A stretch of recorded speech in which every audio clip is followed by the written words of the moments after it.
Dans un monde où les écrans sont omniprésents, comment assurer le bien-être et le développement de nos enfants? Réseaux sociaux, jeux en ligne, contenu numérique, autant d'outils qui offrent de nouvelles possibilités d'apprentissage, mais aussi de nouveaux dangers. Comment concilier alors les bienfaits du numérique avec la protection des plus jeunes? Pour en parler, nous accueillons aujourd'hui Aïcha Palé, elle est spécialiste en droit des enfants. Bonjour Aïcha. Bonjour Françoise. Pouvez vous présenter davantage à nos internautes? Merci pour l'invitation et merci à tous les internautes qui nous écoutent en ce moment. Comme vous l'avez dit, je suis Yerbine Aïcha Palé. Je suis spécialiste en droit de l'enfant et je fais des formations en communication non violente. Bienvenue à vous sur Queen Mafa TV, la web télé des femmes. Merci. Pouvez-vous nous expliquer comment le numérique a transformé l'éducation des enfants? Merci beaucoup. Le numérique a profondément transformé l'éducation de nos enfants parce que aujourd'hui, qu'on le veuille ou pas, le numérique est présent au quotidien avec nous. On n'a pas entre guillemets le choix, ça s'impose à nous. Le numérique a beaucoup joué ou alors joue énormément sur l'éducation de nos enfants dans la mesure où aujourd'hui, grâce au numérique, les enfants ont facilement accès aux informations. Des informations qui leur étaient cachées, peut-être par le passé, en fonction de leur âge. Il y a des images également inappropriées qu'on leur cachait à cause de leur âge. Mais aujourd'hui, avec cette facilité d'accès à l'information grâce aux smartphones, aux tablettes qu'on leur donne, ou alors aux tablettes des camarades, parce qu'aujourd'hui, on n'a pas forcément besoin de posséder une tablette ou un smartphone pour avoir accès à ces images ou à ces informations. Donc aujourd'hui, facilement, ils ont accès à ces informations qui ne sont pas forcément bien pour eux. Et en plus de ça, il y a des enfants qui ont cette envie de s'améliorer au quotidien, de faire des recherches sur des thématiques bien déterminées, des thématiques qui les captent. Et ces enfants-là peuvent utiliser ces informations pour défier les parents ou alors pour défier les enseignants ou les encadreurs qu'ils auront au quotidien avec eux. Donc, dans ce cas de figure, le numérique va porter préjudice soit à l'enfant et ou à l'enseignant, en fonction de comment est-ce que l'enfant va se comporter. Parce que ceux qui sont autour, les autres camarades. Les autres camarades, ça peut également les influencer. L'enfant qui va faire des recherches et qui est en avance par rapport aux enseignements que donne son professeur dans la salle, il peut être idéalisé par ses camarades. Il sera le chouchou, entre guillemets, des camarades. Il sera celui-là que les gens vont vouloir suivre. Il va essayer même de voler la vedette, ça. À l'enseignant, oui, parce que cet enfant, par exemple, si on fait un cours sur l'histoire ou les sciences, ou alors le numérique, parce que c'est possible vraiment de l'enseigner à l'école, cet enfant qui a fait des recherches, qui a des informations, peut-être que l'enseignant n'a pas, et que l'enseignant ne donne pas dans la salle, cet enfant peut poser une question juste pour embarrasser le professeur. Exact, pour embarrasser le professeur. Et si le professeur n'a pas une bonne intelligence émotionnelle, ça peut aller de travers et ça peut porter préjudice à l'enfant et ça peut même porter préjudice à la carrière de cet enseignant. Donc, le numérique influence énormément l'éducation de nos enfants. Après vous avoir écouté, on se demande à présent quels sont les principaux défis que rencontrent les parents à l'ère du numérique. Il y a énormément de défis par rapport à l'utilisation du numérique par les enfants. Il y a le défi de comment est-ce qu'on peut canaliser un enfant par rapport à l'utilisation du numérique. Quand je parle de canaliser, c'est édicter des règles pour savoir combien de temps l'enfant passe sur Internet, quelles sont les applications que l'enfant a sur son smartphone ou sur sa tablette, quelles sont les personnes avec lesquelles l'enfant interagit sur Internet et comment est-ce que l'enfant interagit. Parce qu'un enfant peut être calme à la maison et avoir un autre comportement sur Internet. Donc, il y a ce défi-là. Comment est-ce que l'enfant se comporte sur le numérique? Quelles sont les informations que l'enfant partage avec ces personnes qui interagissent avec lui? Et qui sont ses amis sur Internet? On ne sait pas avec qui il communique. On ne sait pas avec qui il communique. Pourtant, il est important de savoir qui fréquente notre enfant et notre enfant fréquente qui. Avec le numérique aujourd'hui, ce n'est pas évident. Comme jadis où les parents avaient cette possibilité. Le contact physique, voilà, de savoir qui fréquente, qui est son parent, où est-ce qu'il habite et tout ce qui va avec. Et par conséquent, recadrer s'il y a un problème. Mais aujourd'hui, toutes les amitiés sont virtuelles. Elles sont virtuelles. Le digital a pris le dessus. Voilà, le digital a pris le dessus. Donc, c'est un gros défi pour les parents. Ouais. C'est pas très facile. C'est un gros défi pour les parents. Et ça peut être facile en fonction de comment est-ce que le parent se comporte avec l'enfant. Alors, comment les parents peuvent savoir si leurs enfants sont en sécurité en ligne? Pour savoir que ton enfant est en sécurité en ligne, il faut d'abord commencer par communiquer avec cet enfant, avant même que l'enfant ne soit exposé au numérique. Communiquer avec l'enfant, l'encadrer, lui parler de c'est quoi le numérique. Le parent doit s'intéresser au numérique.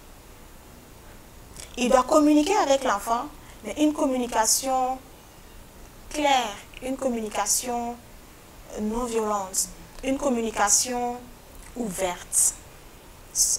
En somme, une communication ouverte qui va permettre à l'enfant de s'exprimer aisément.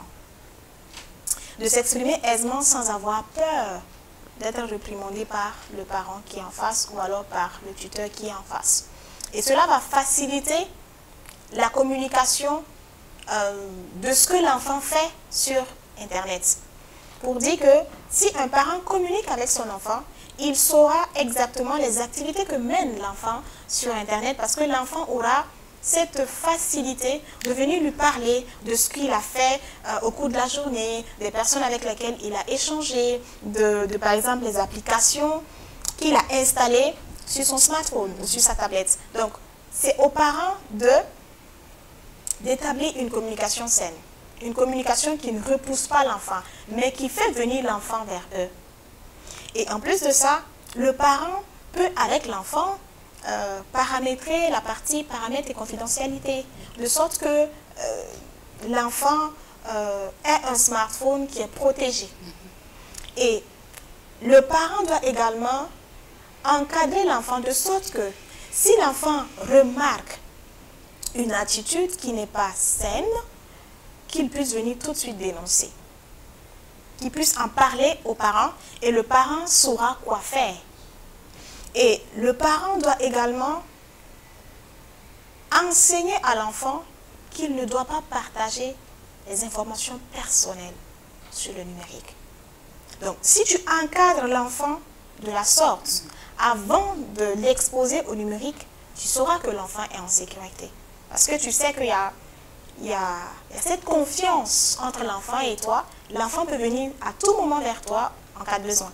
Donc, il y a un minimum qu'il a reçu. Exact, exact. Donc, c'est ainsi qu'un parent peut savoir si son enfant est en sécurité ou pas sur Internet. Quels sont les signes que les parents doivent surveiller pour détecter un éventuel problème qui serait lié à l'utilisation des réseaux sociaux par leurs enfants? Il y a plusieurs signes. Je vais citer quelques... Les plus fréquents? Oui, les plus fréquents. Les plus fréquents, on peut avoir le fait qu'un enfant qui n'était pas accro à son téléphone est désormais accro à son téléphone. Un enfant qui ne se connectait pas à des heures tardives commence à se connecter à des heures tardives. Il y a des connexions inhabituelles sur Internet. Et un enfant qui n'avait pas de code sur son téléphone, qui commence à coder son téléphone. Un enfant qui avait cette habitude de manipuler son téléphone en présence des parents, qui pouvait même parfois montrer « Ah, mais maman, tiens, regarde cette photo ou cette personne-là qui a dit ça. » Et un enfant qui ne fait plus ça, ça peut, ou alors ça doit alerter un parent. Ou alors un enfant qui s'isole. Désormais, quand il veut manipuler son téléphone, il s'isole. Et un enfant aussi qui, dès qu'il manipule son téléphone et que quelqu'un passe, il y a cette peur qui est là. Il sursaute. Il sursaute. Ça veut dire qu'il y a quelque chose dans le téléphone que l'enfant cache. Et un enfant qui désormais ne dépose plus son téléphone. C'est-à-dire que tu ne vois plus son téléphone. À telle enseigne que tu te poses la question de savoir, mais ton téléphone, il est là? Il est où?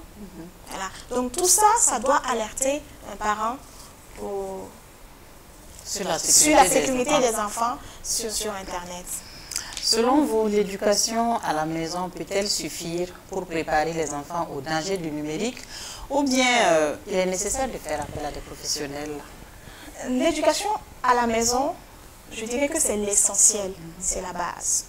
Comme je l'ai dit tantôt, les parents ou alors les tuteurs ou alors les personnes qui s'occupent des enfants doivent prendre les mesures nécessaires pour encadrer l'enfant, pour lui donner les informations qu'il faut, pour l'accompagner dans l'éducation, dans l'utilisation du numérique. Mais ça ne suffit pas. Parce que le parent ou le tuteur ou la personne qui est en charge de l'enfant n'est pas forcément un spécialiste. Donc, il est important, au besoin, de faire appel à un professionnel qui va apporter sa pierre à l'édifice. Et en fonction de ce qui se passe, on peut soit faire appel à un psychologue ou alors on les appelle des encadreurs spécialisés. Voilà, on peut faire appel à ces personnes-là qui vont aider les parents à encadrer ou à accompagner sainement les enfants, voilà, dans l'utilisation du numérique. Mais la base, c'est la maison. Donc, c'est-à-dire que chaque parent doit s'intéresser au numérique. Ne pas dire que c'est pas de mon temps. On sait, c'est pas de ton temps, mais ça s'impose à toi. Et étant donné que tu as des enfants qui l'utilisent, tu dois pouvoir t'intéresser à ça pour justement accompagner sainement ces enfants pour que les choses ne t'échappent pas. C'est ça. Voilà. Nous avons aussi une question qui est la suivante. Les outils numériques changent-ils la manière dont les enfants apprennent et interagissent entre eux? Comment les parents peuvent-ils encourager une utilisation saine de ces technologies sans imposer des restrictions trop strictes? Okay. Deux questions à la fois. Deux questions à la fois, dans une seule question. Le numérique, comme je le disais, ça s'impose à nous aujourd'hui. Et ça s'impose aux enfants aujourd'hui. Et les enfants, en fonction de l'utilisation qu'ils font du numérique, ça peut leur servir ou les desservir. Donc, c'est à nous, parents, d'accompagner les enfants avant de les amener, ou alors d'enseigner les enfants avant de les amener vers le numérique. Elle dit qu'il y a un travail préalable. Il y a un travail préalable. Et ce travail préalable, on le fait avec l'enfant. On le fait avec l'enfant.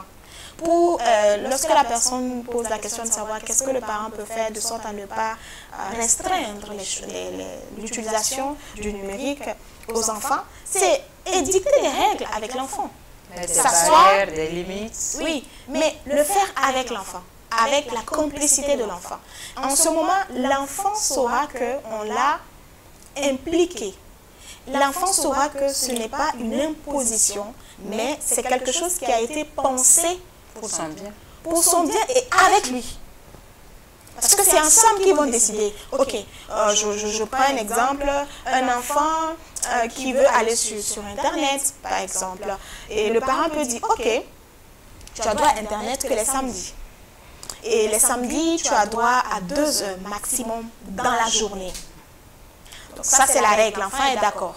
Et après avoir édicté la règle, il faut également donner des conséquences du non-respect de ces règles-là. Et ces conséquences, la plupart du temps, j'encourage les parents à poser la question à l'enfant. Ok, la règle, tu es d'accord, mais si tu ne l'appliques pas, qu'est-ce qu'on fait? L'enfant lui-même décidera de ce qu'il faut faire si toutefois il ne respecte pas les 2 heures. Et pour vraiment faire en sorte que l'enfant respecte ces choses, lorsque l'enfant ne va pas respecter la règle qui a été édictée, il faut appliquer les conséquences qui vont avec. Ne dis pas, oui, mais mon enfant, je l'aime beaucoup, et puis bon, une fois en passant, c'est pas grave. C'est une fois en passant qu'il devient une habitude, et au bout d'un moment, vous n'allez plus pouvoir le canaliser, parce qu'il sera accro. Donc, voilà quelques éléments de réponse à cette question. Je voudrais aborder dans le même sens. Je vois souvent des enfants de 2 ans, 3 ans, accro aux écrans de leurs parents, qui refusent parfois même de reprendre le téléphone sous peine de ne pas voir l'enfant pleurer. Quelles peuvent être les conséquences de cet acte? Il y a énormément de conséquences. La première conséquence, c'est sur la concentration de l'enfant. Vous allez remarquer que ces enfants, tant qu'ils n'ont pas le smartphone, ils ne sont pas concentrés. Tant qu'ils n'ont pas le smartphone, c'est comme s'il y a quelque chose qui ne va pas. Ils ont la bougeotte, ils crient un peu partout. Vous allez remarquer que ces enfants, avec le temps, auront des problèmes d'yeux. Parce que ça joue sur les yeux. Et les enfants, quand ils naissent, l'œil prend forme progressivement. Donc si très rapidement l'enfant est en contact avec les écrans de manière permanente, ça va jouer sur le développement des yeux de cet enfant, et cet enfant très très jeune va porter des lunettes. Je ne dis pas que tous ceux qui portent des lunettes c'est dû à l'écran. Il y a des maladies d'œil qui sont congénitales, c'est-à-dire que des enfants naissent avec ce mal. Mais la plupart, c'est lié en fait aux écrans aujourd'hui. Et cet enfant également peut avoir des problèmes dans la tête. Voilà. Donc c'est entre autres ces problèmes-là que l'enfant peut développer. Et au-delà de tout ça, de tout ce qui est santé, cet enfant, facilement, on pourra le voler. Facilement. Oui, parce que c'est un enfant qui, grâce au téléphone, on pourra l'attirer vers soi. Et il va suffire d'une petite inattention des parents, dans les espaces publics par exemple, pour que quelqu'un parte avec cet enfant. Tu lui donnes le smartphone, tu le portes, parce que quand cet enfant il a le smartphone, en fait, il est dans son monde. La réalité qui est autour de cet enfant-là disparaît. L'enfant est là, il a tout ce qu'il voit, c'est le smartphone. Donc facilement, tu lui donnes le smartphone, tu le portes et tu disparais. Ça crée vraiment des problèmes. Ça crée énormément de problèmes. Au-delà de la santé, ça crée énormément de problèmes. Et ça peut même créer des problèmes de mal-être aux parents. Vous imaginez un enfant qui est accro au téléphone, vous arrivez quelque part, vous êtes invité à une fête, vous arrivez quelque part et tout de suite et maintenant un enfant qui voit quelqu'un qui manipule son téléphone et son œil est dans le téléphone de la personne. Il s'en va arracher. C'est ça. Donc ça va mettre le parent mal à l'aise. Mais bon, ça va signifier beaucoup de choses. Cette personne qui va subir ça aura une image peut-être biaisée du parent qui est en face. Partant de là, l'éducation de l'enfant. Exact. Quel conseil donneriez-vous aux parents pour encourager une utilisation responsable et équilibrée des technologies par leurs enfants? Pour une utilisation responsable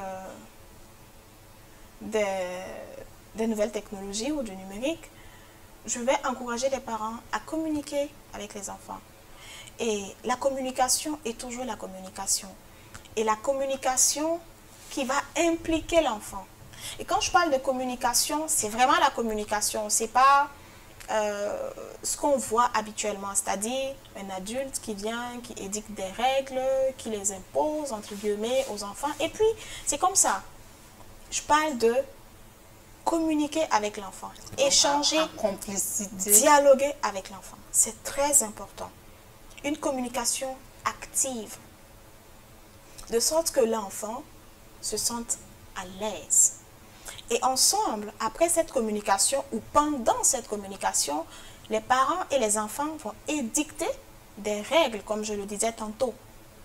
Ils vont édicter des règles ensemble et des conséquences aussi au non-respect de ces règles-là. De sorte que l'enfant, oui, il utilise le téléphone, mais il sait qu'au-delà de telle heure, il ne peut plus. Et quand la communication est bien installée, Vous allez voir, c'est des types d'enfants qui, quand l'heure arrive, ils viennent, ils donnent le téléphone. Tout naturellement. Oui, moi je connais des enfants, ça n'a pas été dit par les parents, mais dès que l'école commence, il donne son smartphone. Et lui-même, il fait le premier pas. Oui, lui-même, il fait le premier pas. Mais il y a eu un travail. Il a eu un travail en amont. Il fait le premier pas, il donne le smartphone. Il ne prend que le week-end. Oui. Ça nécessite vraiment de la préparation. C'est ça. Il faut que le parent aussi montre l'exemple. Un parent qui est accro à son téléphone ne peut pas vouloir que son enfant ne soit pas accro au téléphone. Parce que l'enfant imite le parent. C'est automatique. Ça va de soi en fait. Donc les parents également doivent se discipliner pour faciliter cet accompagnement de l'enfant dans l'utilisation des nouvelles technologies, mais de manière saine. Parce que les enfants prennent exemple sur les adultes. C'est ça. Leur environnement de vie. Oui. C'est ça. L'éducation sexuelle à l'ère du numérique nécessite-t-elle, selon vous, des approches spécifiques par rapport aux générations précédentes? Je dirais tout de suite oui. Pourquoi? Oui, parce qu'aujourd'hui, comme je le disais, il y a cette facilité d'avoir accès à l'information. Et j'aime dire que l'information, c'est la nourriture de l'âme et de l'esprit. Donc, en fonction de qui te la donne, tu peux avoir des indigestions. Donc, c'est important. C'est important aujourd'hui de parler d'abord sexualité avec son enfant à la maison. Parce que qu'on le veuille ou pas, il saura. Ou alors il sait. Peut-être mieux que toi. La question de tabou vient prendre le dessus et complique souvent la communication parent-enfant. Oui, j'entends bien. Mais j'aime dire que de nos jours, les parents doivent déposer ce sac de tabou de côté et reprendre et prendre un sac de, je dirais pas de liberté d'expression, mais ce sac qui favorise la communication sur tout type de sujet à la maison. Parce que si tu ne le fais pas, quelqu'un le fera. Maintenant, la question c'est comment est-ce que la personne va le faire? Et qui va le faire? C'est ça. Donc, le mieux, c'est de partager la petite connaissance que tu as en tant que parent avec ton enfant. De sorte à ce que toi-même, tu ailles te recycler. Genre, je comprends bien les parents, hein, je les comprends parce que tu ne peux pas donner ce que tu n'as pas reçu ou ce que tu n'as pas appris. Et c'est vrai, la sexualité est sacrée. Mais parler de la sexualité n'enlève pas à la sexualité sa sacralité. Et ça n'incite pas non plus, c'est ce que je dis aux gens, ça n'incite pas non plus l'enfant à aller faire la pratique. Au contraire, c'est parce que vous cachez à l'enfant que l'enfant va chercher. Il est tenté d'aller découvrir. Parce que l'enfant sait qu'il y en a. L'enfant va chercher. Et quand il va chercher comment? Il va chercher auprès de qui? Et qu'est-ce qu'il va avoir comme information? L'enfant sera tenté d'aller maintenant expérimenter.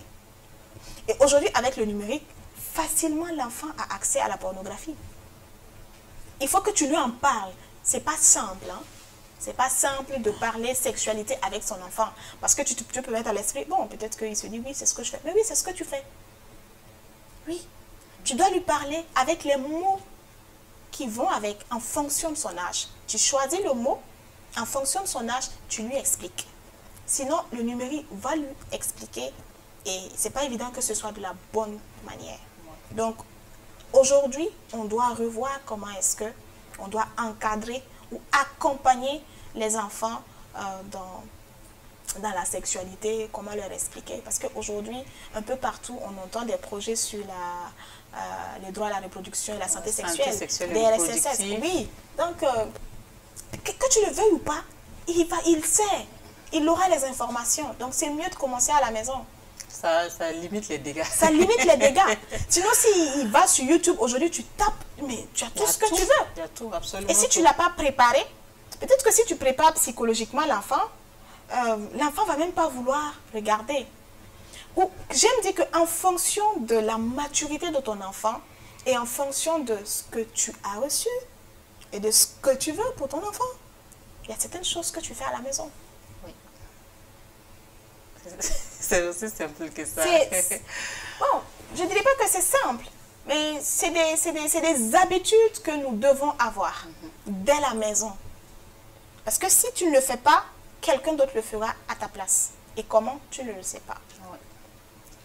En tout cas, il y a du travail à faire. Énormément de travail. Il faut qu'on soit libre dans notre tête, qu'on se dise qu'il n'y a pas de sujet tabou. En quoi est-ce que parler de sexualité à son enfant est tabou? Très bonne question. En quoi est-ce que parfois je me pose la question, il y a certains qui me disent oui, c'est parce que tu n'as pas d'enfant que tu ne peux pas comprendre. Je dis non, je suis désolée. En quoi c'est une thématique comme les autres thématiques? Tu dois pouvoir l'aborder avec ton enfant. Maintenant, tu l'abordes en fonction de son âge. C'est important. C'est très important parce qu'il ne faut pas aussi choquer l'enfant qui est en face de toi. En fonction de son âge, en fonction de sa maturité. Parce qu'il y a les enfants, on dit que c'est des personnes de 0 jusqu'à 18 ans. Oui. Mais entre 10 jusqu'à 17 ans, il y a des enfants, des adolescents en ce moment, qui sont matures, qui peuvent recevoir beaucoup d'informations, digérer ces informations et prendre des résolutions et les appliquer pour avoir des résultats meilleurs. Mais il y a des personnes de cet âge qui, on les comparerait à un enfant de 5 ans. Donc, en fonction de l'évolution de ton enfant, tu choisis les mots, tu choisis ce que tu veux lui montrer et tu avances. Au fur et à mesure, tu augmentes la dose, comme j'aime le dire. D'accord. Afin d'aider les parents à mieux comprendre et gérer l'impact des technologies sur l'éducation de leurs enfants, que leur recommandez-vous? Je leur recommande des livres. Permettez-moi de regarder parce que là, c'est des noms que j'ai écrits. Il y a par exemple le livre intitulé La guerre des écrans. La guerre des écrans de Serge Pisseron. Et ce livre parle en fait des effets de l'écran sur les enfants et ça donne des conseils également aux parents. Il y a également c'est des livres en anglais. Hein. Ok, allez-y. Il y a également le livre de Screen and Teens de Cathy Cook. Elle examine en fait l'impact des technologies sur les adolescents et elle fait également des suggestions sur les stratégies pour un usage équilibré. Il y a des sites web également comme Common Sense Media qui proposent des évaluations, c'est-à-dire que les parents pourront par exemple installer des applications pour surveiller ce que l'enfant fait sur Internet. Parce qu'il y a cette possibilité-là de le faire sans que l'enfant ne sache, mais c'est toujours bien de communiquer, voilà, de lui en parler pour installer un cadre de confiance, j'aime dire. C'est très important d'avoir cette relation-là. Il y a parfois aussi Internet sans crainte. Internet sans crainte, c'est un site également qui offre des conseils sur la sécurité en ligne. Il y a des applications également comme Screen Time ou Moment ou Family Link. Ils peuvent aller sur ces sites-là et pour avoir des informations. Je dirais également qu'en plus de tout ça, ça parle d'Internet. Et d'Internet, c'est bien. Mais ça serait également bien d'encadrer les enfants de sorte que ces enfants aient une certaine personnalité qui va leur permettre de prendre des décisions en fonction de leurs valeurs. Parce que chaque personne a des valeurs qu'elle chérit. En fonction de leurs valeurs, en fonction de ce qu'ils veulent. C'est très important.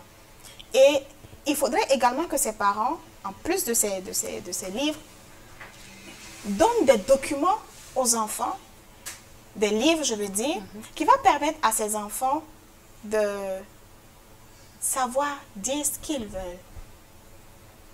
Et en la matière, je vais parler de mon livre, qui s'intitule « Savoir dire non ».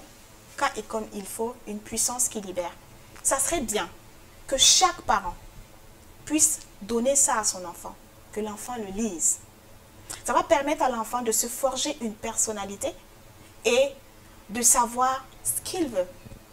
De savoir que ce n'est pas tout le monde, par exemple, qu'il faut écouter, ou alors de savoir qu'il faut avoir un tamis pour tamiser tout ce qu'on reçoit. Voilà. Tamiser et prendre ce qui est important pour soi en fonction de ses valeurs et tout ce qui va avec. Donc voilà des ressources. Ces ressources-là, on peut les avoir sur Internet et mon livre, on peut l'avoir un peu partout. Nous sommes déjà au terme de notre émission. Le temps est vite passé. Oui. Avec vous, nous avons beaucoup appris. Et surtout sur l'éducation des enfants en lien avec l'utilisation du numérique et la responsabilité parentale. C'est ça. Alors, Aïcha Palé, merci pour ces informations. Avec plaisir. Qui nous ont éclairé davantage sur la thématique du jour. Avec plaisir. Merci à vous de m'avoir invité et merci aux internautes. On est obligé de se dire au revoir, de se quitter tout en espérant se revoir une autre fois. À la grâce de Dieu. Inch'Allah, sur ce même plateau, avec d'autres thématiques. À la grâce de Dieu. Merci. Avec votre permission, je vais partager cette citation avec nos internautes. Ok. Elle est la suivante. Le monde numérique crée une situation où il n'y a pas de secret. Cette citation est de Angela Merkel. Merci à vous, chers internautes, pour l'intérêt accordé à cette émission. Je vous dis au revoir. Portez-vous bien.